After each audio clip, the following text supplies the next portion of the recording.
Hey everybody, so me and my friend Ripper31 are going to be doing a top 3 favorite SpongeBob episodes today, so why don't you come down here, Ripper? Hey guys! Before we talk about our 3 favorite SpongeBob episodes though, I need to know one thing, Ripper. Alright, what is it? Are you ready, kids? Aye aye, Captain! I can't hear you. Aye aye, Captain! Oh, who lives in a pineapple under this? I cannot sing the same enough. I can play guitar, but I can't sing, so I'm not gonna go any further. Alright, so I gotta work on my singing. So we're actually doing this? Yeah. Alright, I prepared. I knew this day was coming. You don't really need to prepare. Why do you have a bowl of popcorn and a television remote? Brady, I thought we were watching a SpongeBob marathon. We're making a list of our 3 favorite SpongeBob episodes. We're not watching SpongeBob. You just crushed my dreams, Brady. Well, we'll keep the popcorn at least. You already made it, so. Fine. That's a start. It's a start, yeah. Okay, so why don't we start with your number 3? Number 3 video for SpongeBob. Alright. Video. Alright, let's see here. Oh, okay. So my favorite number 3 SpongeBob episode is the hash slinging slasher. Do you remember that episode, Brady? Yep, I do. Alright, well basically what the episode is about Mr. Krabs being jealous because Plankton, that's his actual name, Plankton, yes. Not Plankton, I know people will pronounce that, has opened the chum bucket for 24 hours, forever pretty much. Yeah. And so Mr. Krabs got jealous and decides to do the same thing, but for the Krusty Krab. And so SpongeBob and Squidward are pretty, well SpongeBob, there's nothing else to say about it. And Squidward's is like, well, Mr. Krabs, I have beauty sleep I need to get. I need to rest me tentacles and stuff like that. And so basically, Squidward's so mad about it, and SpongeBob's just so hyper all the time. He's like, I got this. Okay, I got this. Okay. Yep. And so he's SpongeBob. And so basically what's happening is Squidward tells SpongeBob a scary story about the night service. And so basically what happens is he's telling a story about a man who chopped off his own hand by accident whenever he was cooking patties, because he was another fry cook. And he says he's going to go around every restaurant in Bikini Bottom and kill every fry cook. SpongeBob's a fry cook. Yeah. You probably know that by now. I hope everybody knows that. If you don't know that, then why are you watching this video? Because you're clearly not interested in SpongeBob. If you haven't watched SpongeBob, I'm not. Log off right now. Hold on, freeze right now. All right, now we're back to the video. What else like mannequin sounds? All right, anyhow. So basically, we wanted to do that because I want you guys to watch the series before we tell you anything. So log off right now if you haven't seen SpongeBob yet. Go see it right now. All right, so anyhow, back to what we were talking about originally. So in the midst of this, SpongeBob is told the story, and he is just scared to death. And so when in the story, Squidward told SpongeBob the 3 symptoms of what would happen when this guy would arrive. Yeah. So basically, the first one was lights would flicker on and off that fast, one every 10 minutes. And then the walls would start to ooze green, like grease stuff. And then a bus would appear with the hash-slinging slasher with this spatula hand, red eyes, and a hood over his head. And so what happens is SpongeBob and Squidward, I knew you said Patrick, see the man, and they're like, yeah. And everything. So they're screaming and everything happens. They're white in the end. And the guy walks through the door and he's like, okay, I'm here for the job application. Mr. Krabs walks through the door and they hired the guy. And so SpongeBob doesn't have to work so hard all the time. Nor does Squidward. So that's pretty much the episode. Squidward learns that he's got to accept the 24 hours that he's working. And he can't just take a break whenever he wants to. Okay, so my number 3... I can't tell you guys my number 3. It's a secret. Why can't you tell us? It's a secret, I already said. A secret box. My number 3 favorite episode is the secret box. So, the ending's the best part of this episode by far, but the whole thing is funny. So, Patrick gets a secret box, and all he's doing is he's opening, he's like, he's supposed to see it. So, he's like, oh, I want to see the secret box, but he can't, because it's a secret. It's a secret box. And respect. Yep. SpongeBob tries to convince himself, I don't need to see this. I really don't.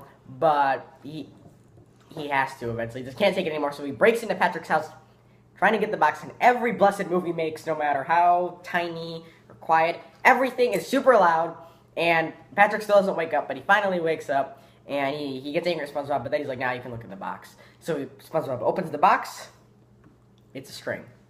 We think the episode's over and Patrick's just being stupid and thought a string was a funny secret. But it's not. At the end of the episode, Patrick opens the box again. He pulls the string and he goes, good thing SpongeBob didn't pull the string that opens the secret compartment that has the embarrassing photo of him at the Christmas party. And then he starts laughing going, and he goes, Merry Christmas, SpongeBob. Mm-hmm.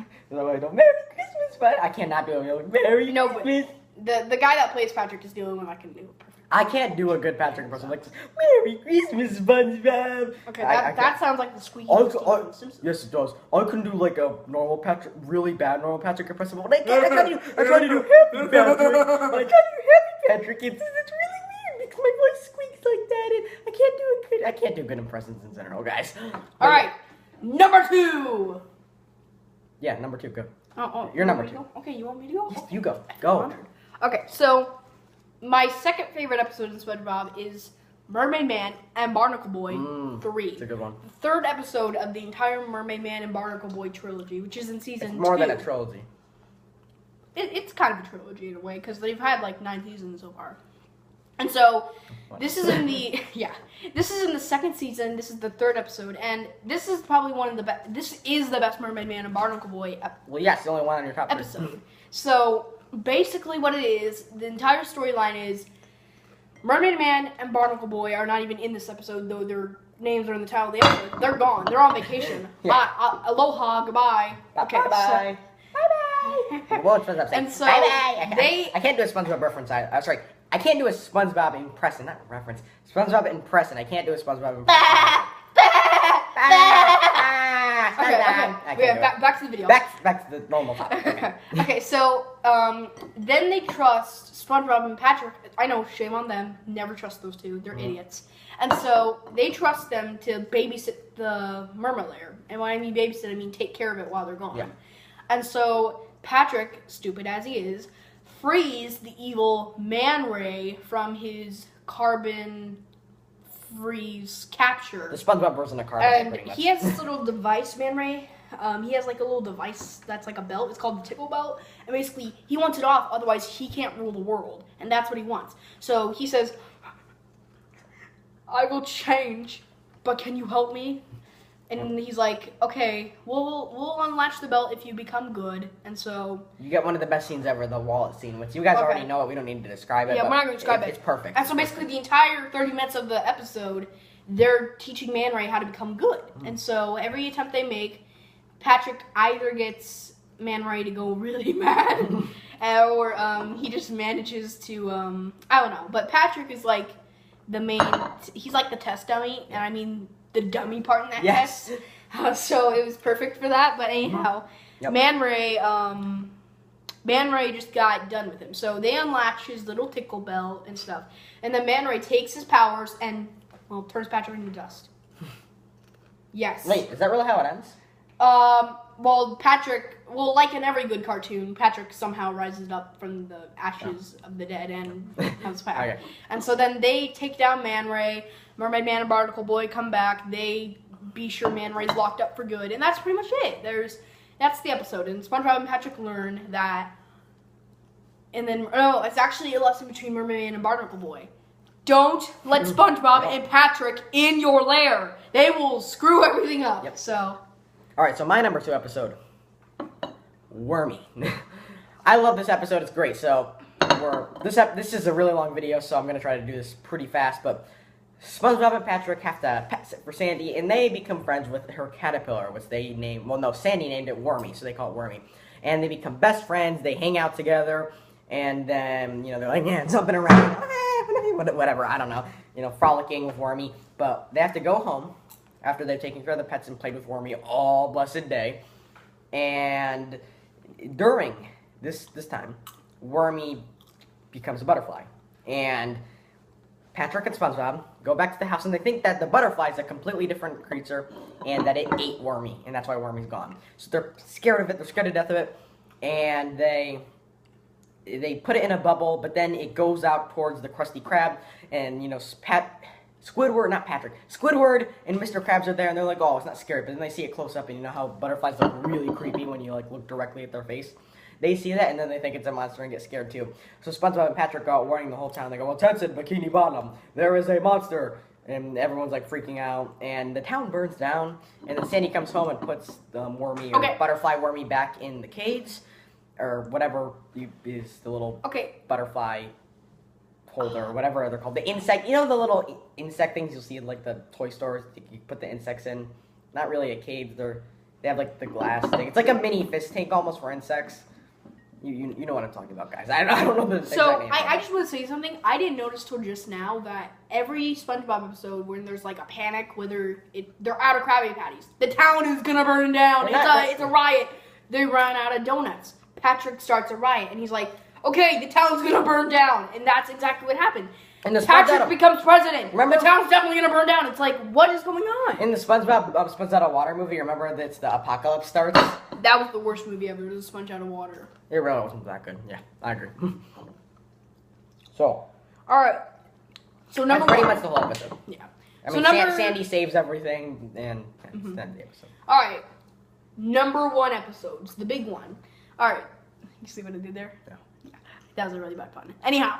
I love that episode though because the Davy Jones from the Monkeys episode. The Flying Dutchman goes to Davy Jones' locker and you think you're going to see a pirate, but then you get Davy Jones from the 60s band The Monkeys. And it's his actual locker where he keeps his socks. It's like, he's like, "Hey, welcome to my locker." And he does a sock on it for a daydream believer. And he actually says that in Homecoming Queen. And then the song starts playing. Syrup sleep. All right, so number 1, my favorite SpongeBob episode out of all of them is called Band Geeks, which is an episode about Squidward wanting to impress a very fancy squid called Squilliam Squidsworth. And so, the entire episode, Squidward gets a band together and Squilliam challenged Squidward to play at the Bubble Bowl, which is, in our time, the Super Bowl. And so, what happens is, Squidward brings everybody together, and everybody, like natural, turns out to be really terrible. Yeah. And so... That's where you get is mayonnaise an instrument? No, Patrick, mayonnaise is not an instrument. And then, so what happens is Squidward has to teach everybody really hard, and in the end, he performs at the Bubble Bowl, and everybody loves them. And so Squidward feels like a champion. Squilliam is, I don't know what to say, but he's very like, wow, that was good. I shouldn't have doubted you, Squidward. Okay. Keep going. And so that's just what happens. So the entire story, lesson learned, Squidward should always have faith in his friends. Alright guys, so now it's time for my number 1, but I need to tell you something. Alright. Let's gather around the campfire and sing I don't know how to play that song. Just stop. Alright, my number 1 episode is the camping episode. Now this episode is funny, but the best part that I'm going to spend the whole time talking about is the sea bear encounter. So pretty much they're camping and Squidward doesn't believe that sea bears are real. So they give this whole long list of things of what attracts a sea bear, and sure enough it attracts a sea bear. So SpongeBob and Patrick make an anti-sea bear circle, and Squidward doesn't think it works. So the sea bear, it does work though. The sea bear keeps attacking Squidward, and Squidward draws a circle, and he draws it, and the sea bear still attacks it. And SpongeBob goes, "That's an oval, Squidward. It has to be a circle." So the sea bear finally leaves. The sea bear finally leaves, and then everyone's happy except for Squidward, and SpongeBob goes, "Phew, good thing it wasn't a sea rhinoceros attack." And Squidward goes, "What attracts them?" And Patrick goes, "The sound of a sea bear attack." And a sea rhinoceros shows up, and then SpongeBob and Patrick go, "Good thing we're all wearing our anti-sea rhinoceros underwear." Squidward's not, obviously. So that, I'm gonna do it for today's video. We hope you've enjoyed. What are your top 3 favorite SpongeBob episodes? Leave them down in the comments below, and we'll see you guys next time.